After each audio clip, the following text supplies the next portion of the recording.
kita mau membedah untuk mengambil hipotesa di dalam ikan mas. Stay tune.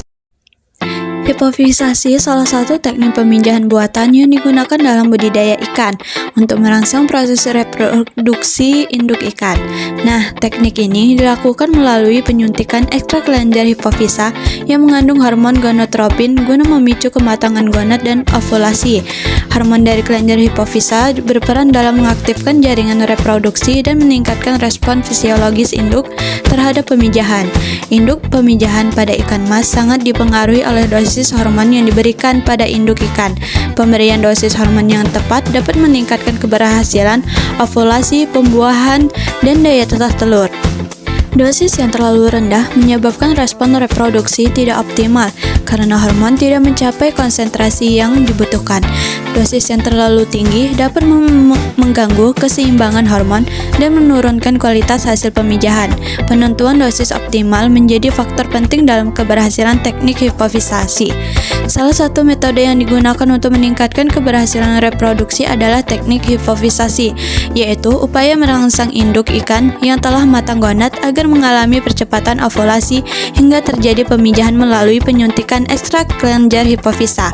Pemberian hormon melalui metode intramuskular terbukti memberikan hasil yang efektif dalam mendukung keberhasilan reproduksi ikan, khususnya pada proses pemijahan buatan.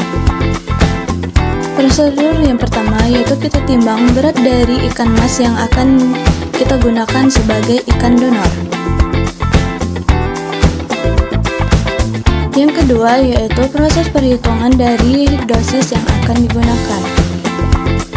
Yang ketiga yaitu pengambilan dari hormon yang akan digunakan sesuai dosis yang dibutuhkan pada ikan tersebut.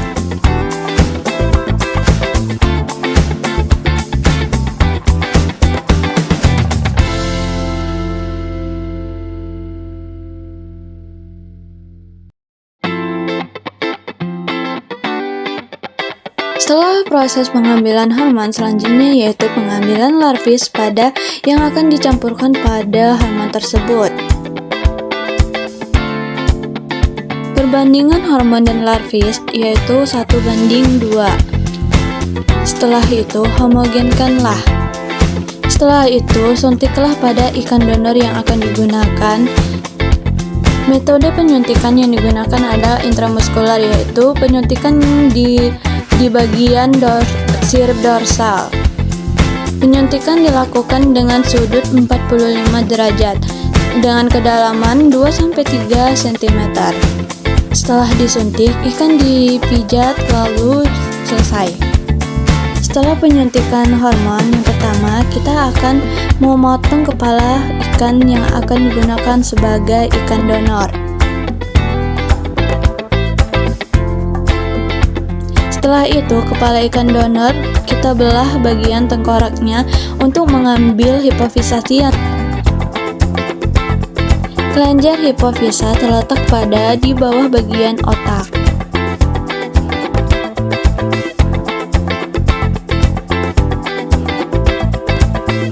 Setelah diambil kelenjar hipofisa tersebut, kelenjar hipofisa dimasukkan ke dalam cairan formalin.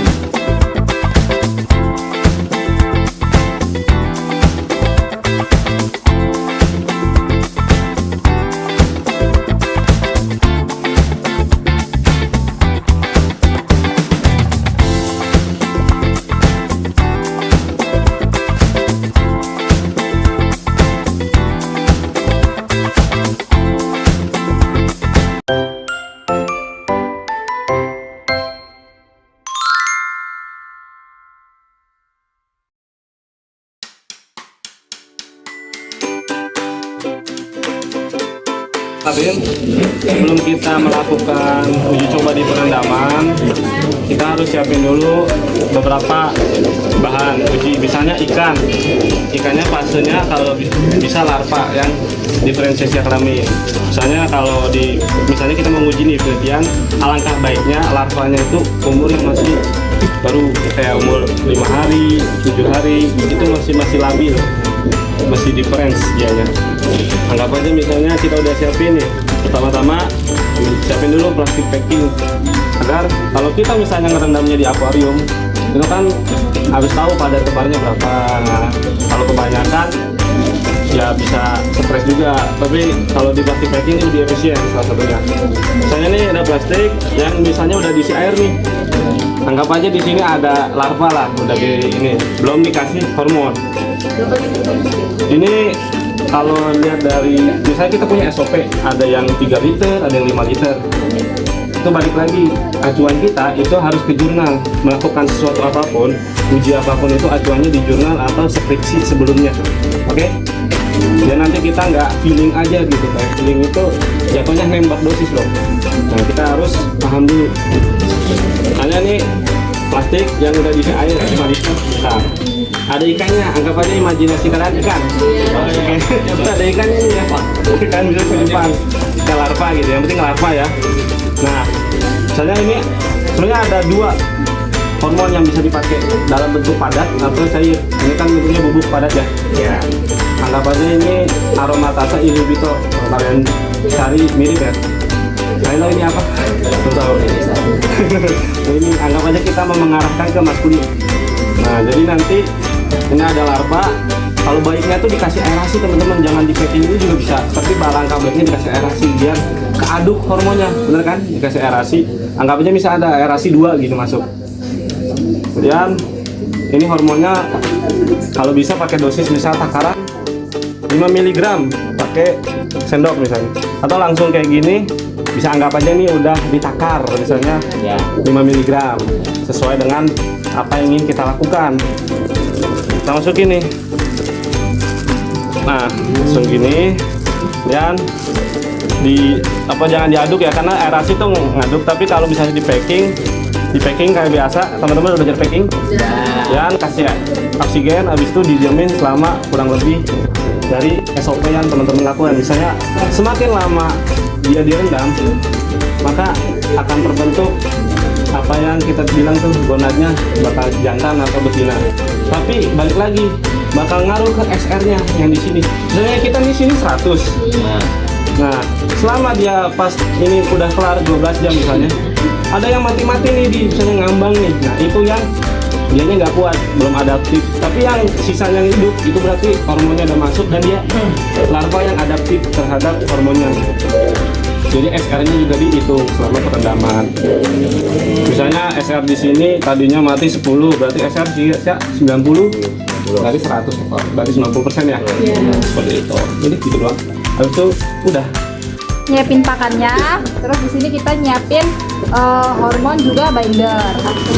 Ini binder, tahu binder? Nah, jadi binder itu nanti perekat antara hormon sama pakannya biar nyatu. Binder ini biasanya banyak macamnya, bisa putih telur, bisa minyak ikan dan lain-lain, tergantung mana yang mau kita pakai. Nah, caranya itu tinggal pakannya nih, misal pakan yang mau kita pakai buat penelitian udah kita siapin di wadah kayak gini. Itu nantinya tinggal disemprotin aja pakai hormonnya.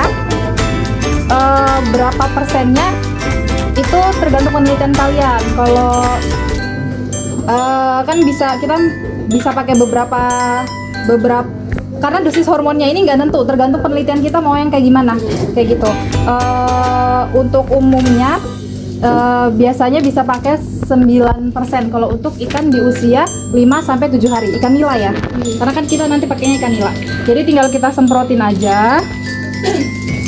Kalau sekiranya udah cukup nih, misalnya ini kan kebanyakan ya, misalnya kalian udah pakainya 9% dari 1 liter gitu, misalnya sebanyak ini berarti sampai habis gitu, kita semprotin ke dalam pakannya. Terus kalau kalian pakai bindernya itu minyak ikan, berarti langsung aja ini langsung dituangin baru dicampurin. Tapi kalau kalian pakai bindernya putih telur, itu putih telurnya kalian kocok dulu, baru nanti kalian campurin ke dalam pakannya. Setelah dari sini udah dicampur pakai bindernya, kalian tunggu beberapa waktu sampai dia kering kayak gitu. Terus nanti pakannya bisa kasih ke ikannya. Dari jurnal yang Kaifu baca, di situ kita jadiin perbandingan ya, metode perendaman sama oral. Di situ dia sama-sama pakai dosis 9% per 1 liter air di perendaman, sama 9% di 1 kilogram pakan. Itu hasil yang paling banyak hasil yang paling berhasil itu pakai metode perendaman kayak gitu. Oke? Cukup. Nah, selanjutnya pada metode perendaman atau metode dari oral, kita ambil ikan yang akan kita gunakan untuk sebagai sampelnya.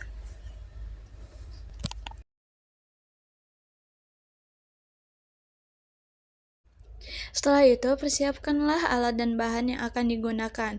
Nah, saat ini kita akan menggunakan kaca preparat untuk pengamatan pada mikroskop.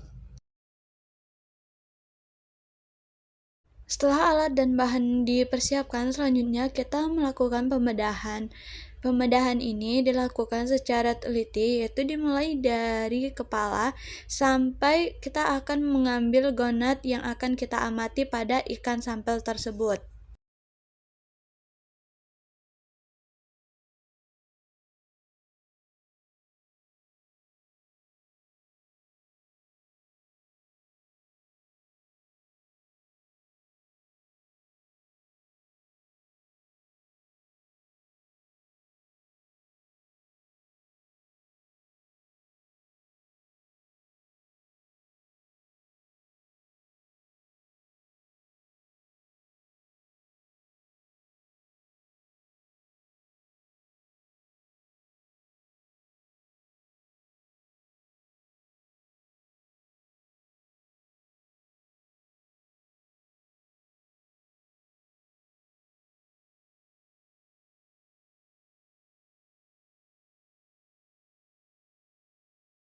Setelah itu, keluarkanlah ususnya dan ambillah gonad pada ikan nila yang akan digunakan untuk pengamatan pada sampel ini.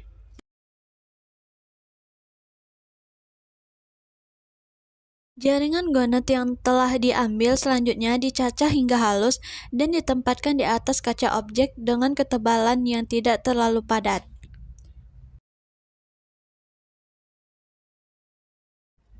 Setelah itu, larutan asetokarmin diteteskan pada preparat dan didiamkan beberapa saat hingga pewarna terserap dengan baik. Selanjutnya, tutuplah preparat menggunakan kaca penutup dan kemudian diamati di bawah mikroskop.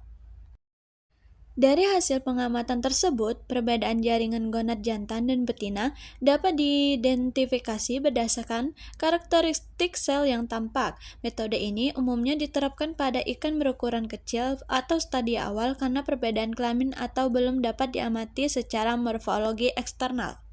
Pada saat pengamatan mikroskop, betina akan menunjukkan bentuk bulat seperti telur, sedangkan pada jantan akan berbentuk seperti bintik-bintik atau titik-titik yang terdapat pada sel gonad tersebut.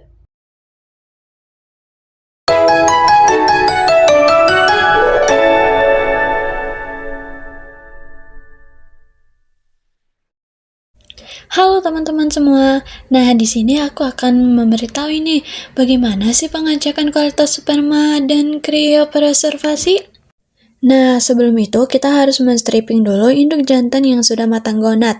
Lalu kita melakukan pengenceran dengan perbandingan 1:9. Setelah dilakukan pengenceran, kita akan mengecekkan viabilitas dan motilitas pada sperma. Setelah itu, masukkan sperma ke dalam mikrotub. Nah, sebelum itu apa sih preservasi sperma? Nah, preservasi sperma itu dilakukan untuk mengoptimalkan pemanfaatan sperma dari induk jantan berkualitas agar tetap dapat digunakan dalam proses fertilasi buatan dan menghasilkan keturunan yang lebih seragam. Jadi, kriopreservasi itu teknik menyimpan sel pada suhu sangat rendah untuk mempertahankan viabilitas dalam jangka panjang pada kondisi suhu ultra rendah. Sel berada dalam keadaan dorman karena aktivitas metabolisme hampir berhenti. Sperma yang lebih baik dibandingkan penyimpanan pada suhu minus 80 derajat Celcius. Setelah pengenceran, dilakukan pengecekan viabilitas dan motilitas pada sperma yang digunakan. Jadi, optimasi metode kriopreservasi itu dilakukan untuk mempertahankan motilitas dan viabilitas sperma setelah pencairan.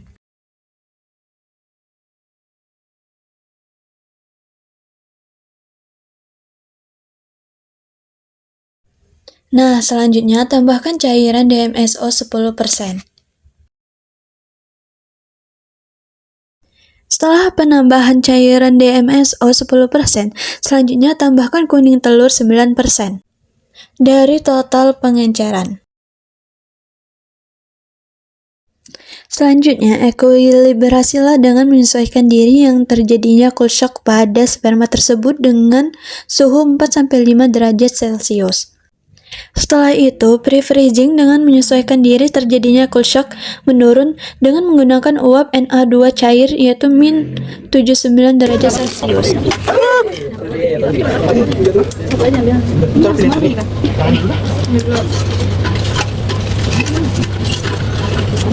Nah, proses towing itu di water heat ya teman-teman. Ini kita mau ngambil nitrogen cair.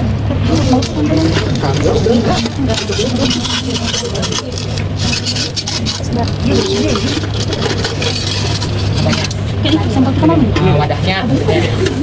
Iya lah, kering aspek kan saja. Alat-alat itu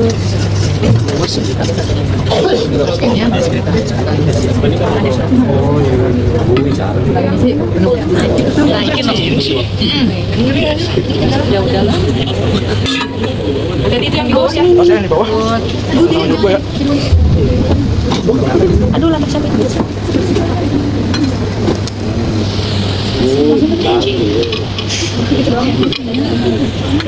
Ini jadi nanti sampel kalian ini nanti bakal disimpan. Apa ini? Ada suara. Apa nih? Ini enggak rapat. Ini 8. Nah, untuk proses towing kita ambil sampelnya.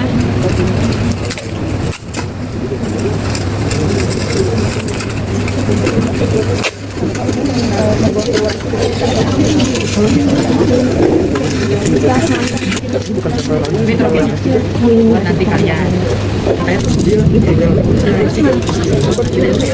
Jadi ini tuh untuk apa? Jadi ini tuh kita contohin kayak seperti nitrogen. Nanti kan kalian bakal ini kalian kan nanti bakal masukin pengenceran sama cryoprotection kan. Nanti sampelnya dimasukin ke sini seakan-akan si termos ini tuh kayak nitrogen. Kayak situ simulasinya. Dingin apa panas? Dingin banget. Kayak es batu. Kayak makanan kayak ada asap-asapnya gitu tuh dari gini tuh ya. Apa sih ada namanya ya? Kopok? Emang iya sih. Kayaknya di Itu airnya dibuang dulu.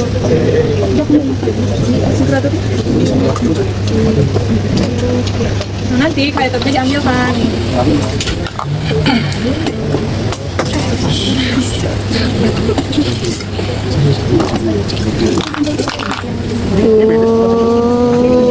Nah, pengeluarannya kayak seperti itu. Setelah itu, ini sampel kita. Jadi nanti ketika Bentuknya itu kan plastik. Kalau kena air, airnya pong. oh iya. Kalau di yang alat ini nggak boleh kurang dari. Sudah pindah itu.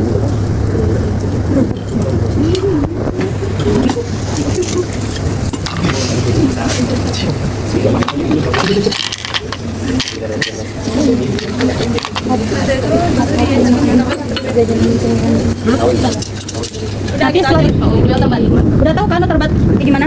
Ya baru nanti di. Oke, mungkin untuk demonya sekian. Silakan kalau dulu kembali.